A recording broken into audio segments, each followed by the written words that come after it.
Regardless whether you like it or you don't like it, you love it, you hate it, one thing for damn sure, you are gonna respect it.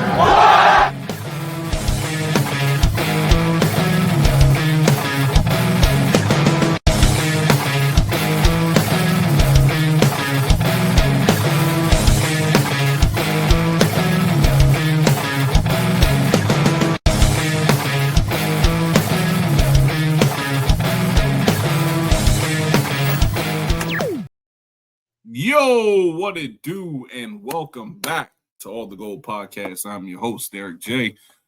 Coop is not here. He's taking care of some things, but he'll be back Wednesday. Listen, man, SmackDown tonight. It's the Halloween episode, the go-home episode of Saturday night's main event.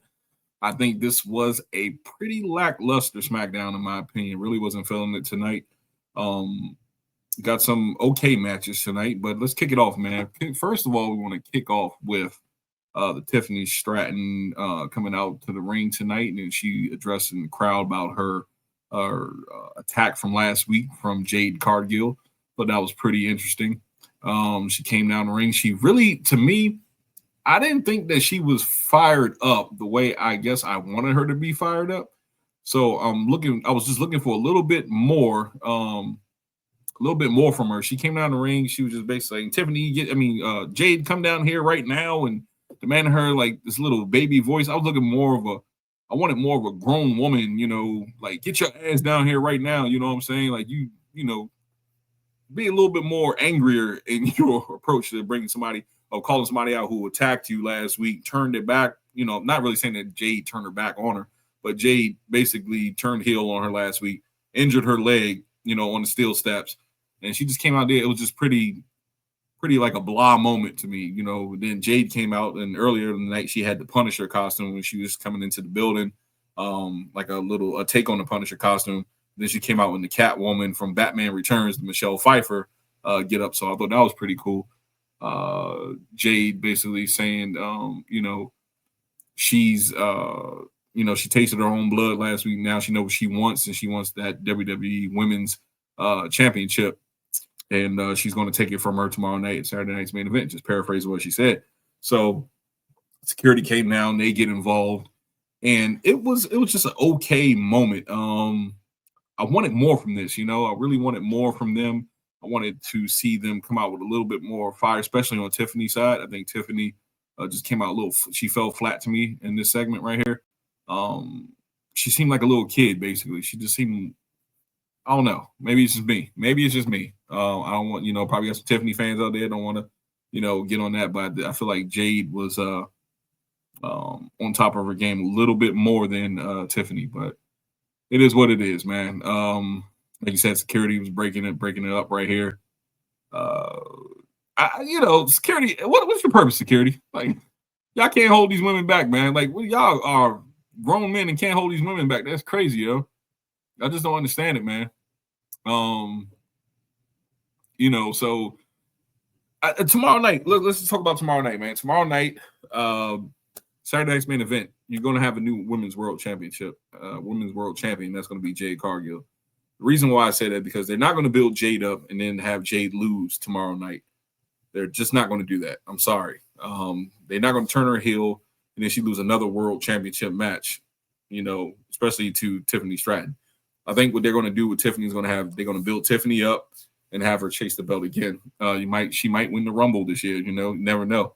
But I think Jade walks into WrestleMania this year, and she's going to walk in as your WWE Women's Champion. She might carry the belt all the way to WrestleMania. So definitely look forward to that. Give me 1 second. So, yeah, man. So right after that, right, we get an Ilya Dragunov hype reel, basically showing his return from injury, showing how he was training and how he'd been out for like a year. And then right after that, we get backstage, right after commercial break after that, get R-Truth dressed as Santa Claus. He was giving out candy to the Motor City Machine Guns. They was acting like, it's Halloween. He was like, yeah, whatever, it's Christmas. And then he said he gave them candy. Solus Code walks up, say you taking candy from a stranger like y'all some bums. or whatever. They talk trash, and then each team assistant they had the other in the line. Chris Sabin then walks up, and then actually Solo said, I didn't forget what y'all said last week about my family, the MFTs. And then Chris Sabin walks up and say, yeah, we beat them last, and then we beat them for the championships last year around this time. And then Chris asked Solo, he said, hey, wait a minute, I got a brilliant idea. Let's have a match, decide who gets the number one contender spot. So I guess it's gonna be Solo and Chris doing it. Or no, I'm sorry.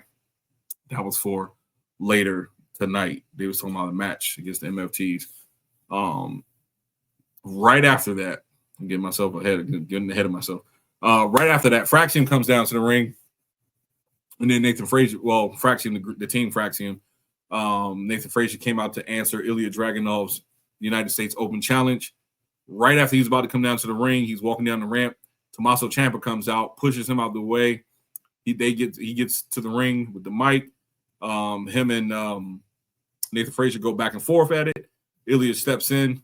He says, Nathan was here first, and he said there's no reward for jackasses. And then he looks off, and then he stares Tommaso Ciampa as Tommaso Ciampa walks back up the ramp. Now the match, United States Open Challenge match between Nathan Frazier and Ilya Dragunov was pretty good. Nice hard-hitting match. A couple spots that was okay. Nathan Frazier hits, just going to the last part, but he did hit the Phoenix Splash on the Dragunov, but Dragunov kicked out.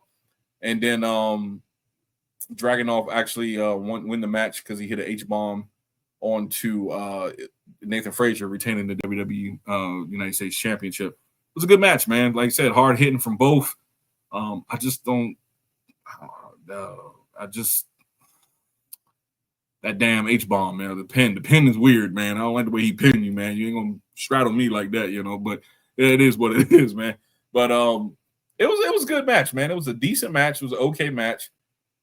Was I excited when Nathan Frazier came out? Nah, because there's been some heavy hitters. I mean, in the mid card, there's been some heavy hitters in the for the United States Open Challenge so far. And then, Nathan Frazier, I like him, but I don't like him to the point where a solo star yet, he's just not doing it for me. But after that, after the post-match, Tommaso Ciampa comes ringside and he lays Nathan Frazier out. They lay Nathan Frazier out. They start brawling to the back. They showed after commercial break, they start recapping, showing they're brawling to the back, excuse me. And that's when Ilya Dragunov walked up and said, that's enough, try to break it up, whatever. And let me see what happened. Oh, yeah. So when Dragunov said that, then you see Tama Tonga come behind him, and he starts saying, yeah. Hands him his belt, and they stared at each other down. So that might be a future United States Championship match real soon. I think maybe Tama Tonga versus Ilya Dragunov. We'll see. One thing I would say about Ilya Dragunov so far, it's fresh. I do like the way he wrestles. He's really hard. Not say that was crazy. He's really a decent fighter in the ring. I like his moveset. And I like the way he brings that intensity to the ring. This is the picture right here with him and Tama Tonga. So you might see this match coming up real soon. Let's see. So after that commercial break, right? Carmelo Hayes and Kit Wilson. Now, this is a match that I really didn't ask for. I really didn't care about. I'm like, why are we doing this? But I understand why. This is like a filler match to set up for the Carmelo Hayes and the Miz feud. They were going back and forth, doing their moves. This is a really short match. Wasn't really nothing to it. Kit Wilson did get some offense in. He did hit his this diving elbow, like a corkscrew diving elbow. That was pretty cool. Then Carmelo kicked out of that. So the Miz was hiding, I guess, ringside or whatever. And, I guess he basically, was kind of surprised that Kit didn't get the win with the elbow. And after he did that, Carmelo Hayes won with a code breaker. And then post-match, that's when the Miz popped up. And then he hit the Skull Crusher finale onto Carmelo Hayes for the, and then told him and said it's not over till he said it's over. Excuse me, I'm about to say for the win, but he said it's not over till it's over. And that is basically feuding them. This match was basically setting up the feud for that match right there. And I really think that this will be a decent match to get Carmelo Hayes started into the mid card right now, setting them up for a future United States Championship, because Melo right now technically is babyface. So I'm interested to see what will happen with them two down the line. Miz, when he gets involved with anybody, he basically enhances the talent, especially the young guys. He really, Miz is so underrated. I think Miz is one of those wrestlers where you got to appreciate him, because when he's gone, you're gonna miss him, man. He's so underestimated, you know what I'm saying, and underutilized, underappreciated. So I think this will be a good start for Carmelo Hayes, especially building up his babyface. How would I say? Just building up his babyface run. So I think this will be good for Carmelo Hayes. Let me see if I had something with them two. I think I did. Yeah. This is when Miz gave, he snuck up behind and gave Miz skull crushing finale. I don't know who this ref is, yo. This ref new? Is this referee new? I never saw him go. Like he coach like JV football or something. Like coach Little League football or something. Anyway. Anyway, let's see. Moving right along. Let me remove that. So Alexa Bliss and Charlotte Flair was interviewed backstage. Bliss says if the Kabuki Warriors have a problem, they know where to find them. And Flair says everybody wants what they have. I was like, really? I don't think everybody wants them titles. Anyway, she says she doesn't let a lot of people in, but she let Alexa in, and she's better for it. Nia Jax has lived in bitterness, and then Charlotte ascribes it to her zodiac sign. Didn't know what the hell she was talking about right there. Anyway, Bliss says she's going to teach Nia a lesson tonight, and then Nia Jax makes her entrance to the ring. After that break, let me see. Sami Zayn was chatting to Nick Aldis backstage about how he wants to be in the Motor City Machine Guns corner for their match against the MFTs tonight. Aldis says Sami isn't cleared and asks him to sit it out. Sami Zayn agrees.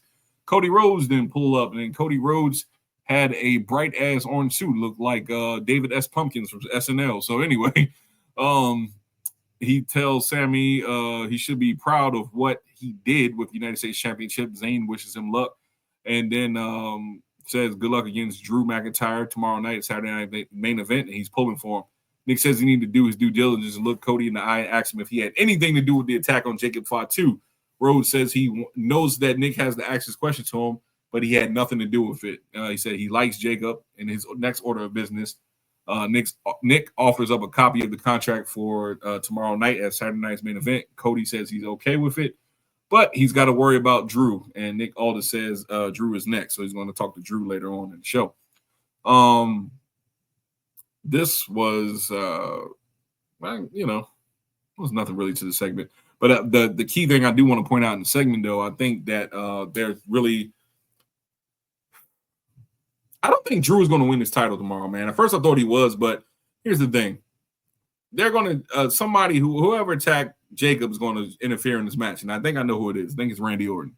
I think Randy Orton is going to involve himself in this match some way, somehow. Cody is going to retain because he's going to lay out – he might lay out both of them. And it'd be a no contest. This is something to get Randy Orton involved with, the title picture. And I think that Cody Rhodes versus Randy Orton might be for the WWE Championship later down, probably like around Rumble or something like that.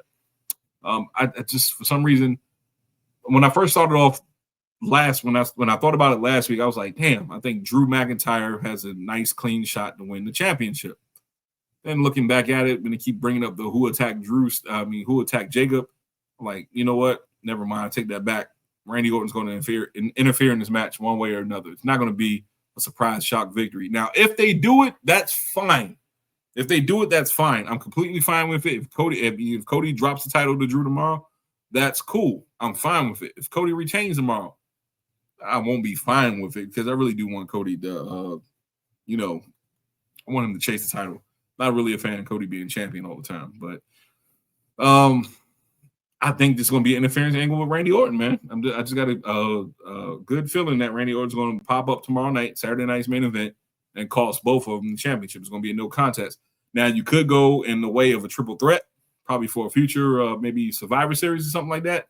Especially since the Survivor Series War Games thing is not coming to plan right now. So, hey, man, we should see, man. I'm not sure where they're going, but if I was putting money on it, I would say Randy Orton interferes tomorrow night at Saturday night's main event. Moving right along, Alexa Bliss versus Nia Jax. Nia Jax was in control early. Nia Jax got a lot of the offense in this match. Alexa Bliss, you know what? I like Alexa Bliss, and I'm not going to sit up here and I'm not bashing her. But Nia Jax, it's just not believable to me that somebody that's probably like 130, 35 pounds versus, somebody of Nia Jax's stature can beat Nia Jax one-on-one. And she did it, man. She did it with interference, of course, from Charlotte Flair. Charlotte gets up and let me see. What happened with Charlotte? Oh, Charlotte was cheering her on at first, and then she did something. Then she catches Bliss after Nia knocks her to the floor, sets her back up, and then Alexa cuts Jax off on the ropes, and then boots up in the corner, head scissors takedown, and Zaguri. Nia fell to her knees.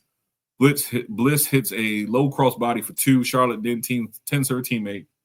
Jax blocks the DDT, gets sidestepped to the post, jawbreaker connects. Alexa goes up top. Nia pulls her down, and then she hits a sloppy Samoan drop.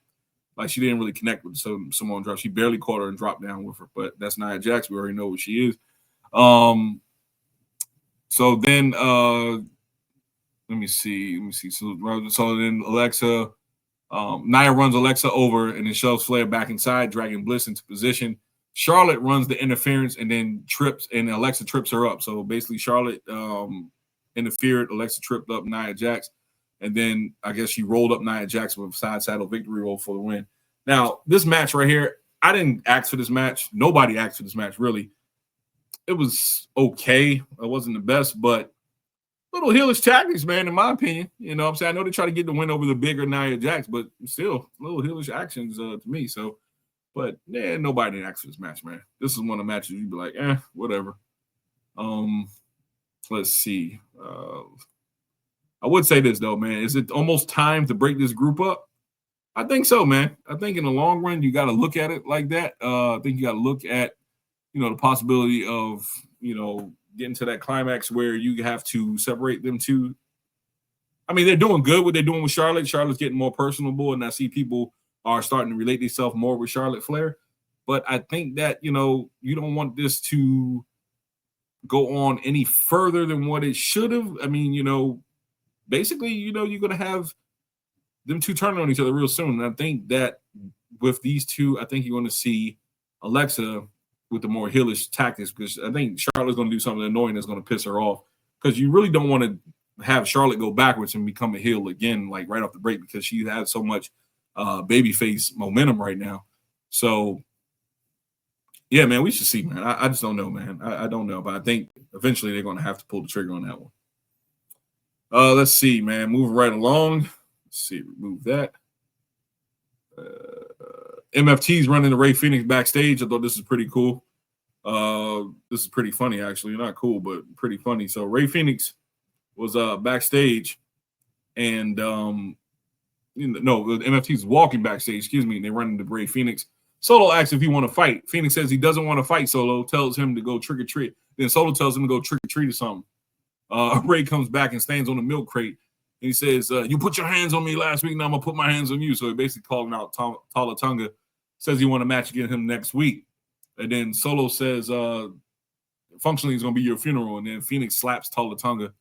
Tonga gets heated, and then Solo holds him back and told him, don't focus on him now. Calm down and focus on tonight. And he can handle him next week. They get a WrestleMania hype package for WrestleMania 42. We talked about that Wednesday. I really didn't like that. That whole thing was a teaser, man. But we get a hype package for WrestleMania 42. And just like I said, they are pumping WrestleMania 42 because, to me, I think that these tickets cost so damn much that they're trying to tell people, get people hyped about it so they can start purchasing the tickets as soon as possible. Because you got to fill out 2 nights, man. And then in those 2 nights, you got to sell out. You know how they like to do they pump their numbers on WrestleMania weekend. So in order to fill that arena, or fill that stadium, because you're going to be at the Allegiant Stadium, you're going to have to start selling early, man, especially with these ticket prices. Ticket prices too damn high for the average person, man, to go see a wrestling show. I don't give a damn. So they're doing it right now so they can get it out the way, start getting most sales they can, and we will see the end result when WrestleMania 42 come around. After the commercial break, let me see. After the commercial break, Damian Priest cuts a promo on how Aleister Black is going to feel his venom and be punished. I was like, hey, yo, I don't want to feel nobody venom, and I don't want to get punished by anybody. Damian Priest, you're out of pocket, sir. You, my friend, need to calm down. Anyway, Tiffany Stratton runs into Julia and Kiana James backstage, and Nick Aldis diffuses the situation. Chelsea Green and Alba Fire roll up, and Chelsea complains that Julia is close to breaking her record as WWE Women's United States Champion and demands a match. Julia is up for it. She actually spoke good English during this too. And Nick Aldis makes it the match official as he walks away. Green and Fire celebrate until they realize Nikki Cross was standing right behind them. They looked at her, screamed, and ran off. But let me tell you something about this. This was a solid. It was solid what they did. Julia cut a solid promo in English. It was clear you can understand her. I liked it. And I hope that Julia get more opportunities to speak on the mic. It was good for what it was. It was good. And now you're going to see a match where Chelsea Green will insert herself back into the United States women's title picture. This is a good. This might be a good feud for the United States Championship, the Women's United States Championship, and then who you got to go for? I mean, you got two heels fighting. You got Chelsea as a heel, and you got Julia as a heel. So who becomes? I think they're going to sympathize and make maybe Chelsea Green babyface. And I really think they're going to push Chelsea Green next year, yo. Something's telling me they're going to push her, give her a solid push next year.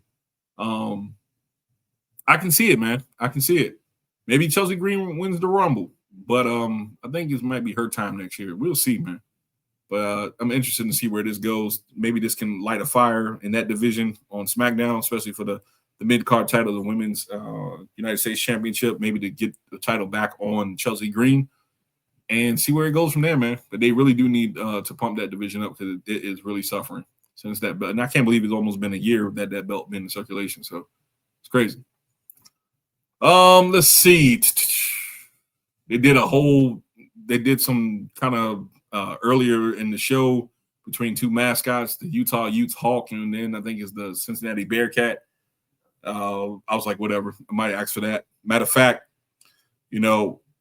sometimes on this show in particular, we do things, and sometimes we try to do things in a decent way, but then you got sometimes you got these matches that really piss you off and something that you didn't ask for. And all I have to say is that, man, this was a nothing burger of the night. Who wanted to see that? I didn't want to see it. Two mascots going down in the ring. I thought this was terrible. It was early in the match. This is something probably for a dark show. But I don't want to see that shit, man. Two mascots in the ring. Like, come on, what are we doing, man? Are we promoting two schools? Okay, cool. I know you got a big game tomorrow, whatever. But to me, didn't need it on the show. Nothing burger tonight. Thank you. Yeah. So that's you get the nothing burger tonight. Let's see. MFTs, JC Mateo and Tama Tonga versus Motor City Machine Guns. Alex Shelley, and Chris Sabin. Good match, hard-hitting match. It's a MFT and the Motor City Machine Guns tag match. What you expect? We've been seeing the same stuff for months between these teams, especially when they get on when they get their shine on TV. We all know what they can bring to the table. All four of the guys. Let me just read what I have so far. Shelley Mateo started the match. JC got the best of him, got him in the corner, a couple boots to him. Alex get the boots in, and then he starts kicking them, whatever, getting in some side steps, laying some chops in. Tags in Sabin. Tonga comes in. They go back and forth. Motor City Machine Guns clear the ring. Tama cuts Chris off, scoop, slam. Motor City Machine Guns, they start taking over, doing a couple dives out the ring. They go for a cover 2 and then the commercial break. And then after the commercial, Tonga has a side headlock on Shelly. Quick tags Alex. They go back and forth. Let me see. All right, let's get to the bottom of it, the back end of this match. So anyway, they're looking for the skull and bones to finish off, MFTs. Solo runs the interference angle. Tonga Loa pushes Alex Shelley off the ropes. They hit a cutthroat Tama Tonga hits a cutthroat on Chris Sabin for the win. Basically, this match right here, like I said, this is a typical SmackDown tag division match. Nothing to it. I really wasn't feeling it. I mean, I was feeling it, but I really wasn't feeling it because it was like I've seen it so many times. But it was, like I said, it was okay for what it was. Not going to shit on this match. Post match, which really was pretty good though. I did like the post match.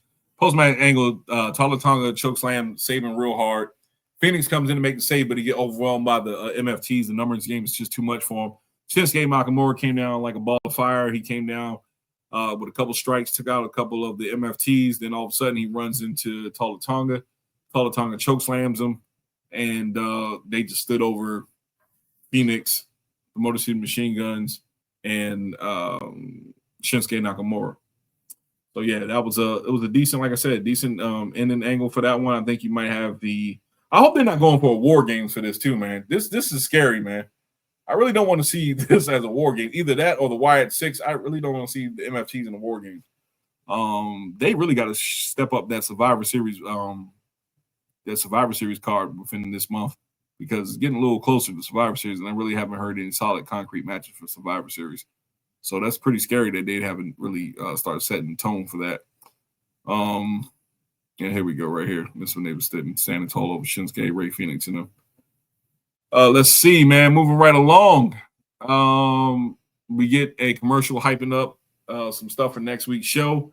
Nick Aldis is in the ring to preside over the WWE Men's Undisputed Championship. The American Nightmare, Cody Rhodes, he comes out. His music hits. Crowd goes crazy as usual. Drew McIntyre comes out, his entrance. He basically came down the ring with the whole swag, looking like Phil Collins. I see it coming in the air tonight. That's crazy. Anyway, McIntyre, he refused to sign the contract, claiming it's lopsided. Nick says all standard WWE legis. I cannot. Nick says all standard WWE legalities or whatever. I can't pronounce that. I never can pronounce that damn word. Anyway, Drew still refuses. He complains about the champion's advantage and calls Aldis bluff. Aldis said, okay, fine, whatever. There's tons of people in the locker room. If they want to sign them, go back there and I'll go find one right now. Paraphrasing. And then Drew, in return, he calls Nick's bluff, and then he says, fine, go get one of them, and goes to leave. Cody gets up, tells Drew to sit down, says he hears what McIntyre is saying. If he asks if he wants a clause where he can lose the title by a by count out or disqualification, Drew says yes, he does, and Cody says 110% fine with that. He don't care. He said whatever. Aldis strongly advised against it, but Cody says if Drew thinks he wants an easy way out, he doesn't give a damn. McIntyre says they're all agreed. If they all agree to it, he'll sign. Nick objects, but Cody says they need to end this right here and right now, basically tomorrow night. Let it happen. Aldis gives in to Drew and signs the contract. He said this is a happy moment for him, but he's sad. He said the two of them should be the best of friends after all these years on the road. He just doesn't like how it goes about. He doesn't like how Cody goes about his business. Cody represents corporate America, and they should hate him for it, but they cheer him every week. Drew works hard and doesn't use the influence as he's an immigrant and he's the real American dream. And then Cody Rhodes says, all right, Dream. Okay. He's glad that he keeps bringing up, excuse me, I can't even talk right. He keeps bringing up their parallel paths and how proud he is because he should be. It's commendable. He made a blueprint that people still follow today, that Cody followed, and he went overseas, challenged himself, wrestled in front of 100 people, and drove overnight to do it again because he loves this sport. Then he says he owes him for that blueprint, but building himself up, so much that WWE called him back. But their story's different because while he got fed up with the WWE, he grew balls and walked away. But Drew just got fired. He told Drew, good luck tomorrow. And nice guys used to finish last, but then he showed up, basically saying, I showed up now, so last guys don't finish last. McIntyre says he's not getting the last word like usual. The truth is that he gives, and they take away. And then he said the crowd will finally turn on Cody just like they did on Drew. He wears his little orange suit to impress them, but it's hot because it's Halloween. But who actually would be impressed with him if he was trick-or-treating, something like that. He said he mentioned his daughters, whatever, that got under Cody's skin. Cody basically attacked Drew after that, tried to hit him with the championship belt, but Drew rolled out the ring. Nick Aldis came over to check on Cody Rhodes. Cody pushes Nick out the way because Drew got back in the ring and hit him with a Claymore. And then he picked Cody up, powerbombed him through the table. And after that, that was SmackDown. Drew stood over Cody and said, basically saying tomorrow night the championship is his. Just paraphrasing. So, guys, this was SmackDown in a nutshell. And yeah, man, glad you guys be able to hang out with me. I wanted to do this over because I felt like you guys deserve a better review. This match right here, this segment right here, I wanted more from this segment between Cody and Drew. I wanted them to do a little bit more. I feel like this wasn't it for me. I feel like I was missing something with it. I don't know what it was, but I just feel like I was missing a little bit with this one. The Jade and Tiffany, I definitely wanted more out of that one. I think Tiffany came out really, really flat. Jade did bring the energy. Just wish she had that Punisher costume she had on earlier. That was pretty cool. The Dragunov and the Nathan Frazier fight, that was good, man. There was one spot where he did drop Nathan. He was trying to do a belly-to-belly suplex, or I think he was trying, not belly-to-belly, excuse me. He was trying to do a German off the top rope, but Nathan landed on it. Looked like he landed on his neck, man. I thought that was pretty scary right there. Got to be more careful with that. Overall, it was an okay match. The Charlotte and Alexa match, not Charlotte, Alexa, excuse me, the Alexa and the Nia Jax match, I really didn't care for that match. This was a filler match, and just like the MFTs and the Motor City Machine Guns really wasn't feeling that as well. But this, like I said, this SmackDown tonight was okay. It wasn't the best. It wasn't terrible, but it wasn't the best either. It was just so mid, and I expected more from this to be the go-home show for Saturday night's main event, especially pumping up some of the SmackDown matches just for the championships. But guys, thank you for hanging out with me tonight. Could have been anywhere, but you're here with me. Let me just give you a quick update on how many viewers we got right now. Right now, we are at subscribers. We are at 3,280 subscribers. Thank you guys so much. Thank you guys for tuning in every time we come on here. Also, if you get the chance, please hit that like, share, and subscribe button. We do appreciate it. It helps us out in the algorithm. Coop will be back Wednesday. I will be holding down tomorrow night as well after Saturday night's main event. Also Monday night as well. Yeah, man, just appreciate all you guys. Thank you guys for tuning in. And also hit us on Spotify, hit us on Facebook, hit us on TikTok, especially TikTok. And yeah, guys, thank you guys for tuning in, man. I appreciate you all. And I will see you tomorrow night. I'm your boy, Derek J. I'm out of here, yo. Peace.